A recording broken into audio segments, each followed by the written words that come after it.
একটা মজার বিষয় নিয়ে কথা বলি।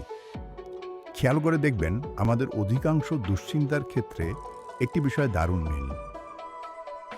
যে কোনো একটি বিষয়কে অতিরঞ্জিত করে ভাবতে ভাবতে সেটাকে ভয়াবহ এক দুশ্চিন্তায় পরিণত করে ফেলি আমরা।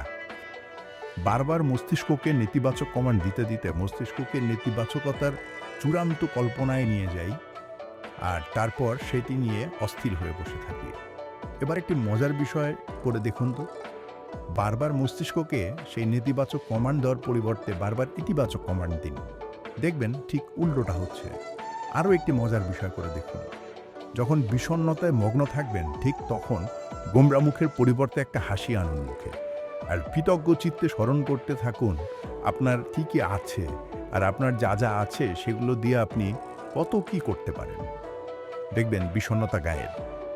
এবার চিন্তা করুন, নেতিবাচকতার পরিবর্তে আমরা যদি নিয়মিত ইতিবাচক চিন্তা করতে থাকি তাহলে সেটা আমাদের জীবনের কতটা আমূল পরিবর্তন ঘটাতে পারে।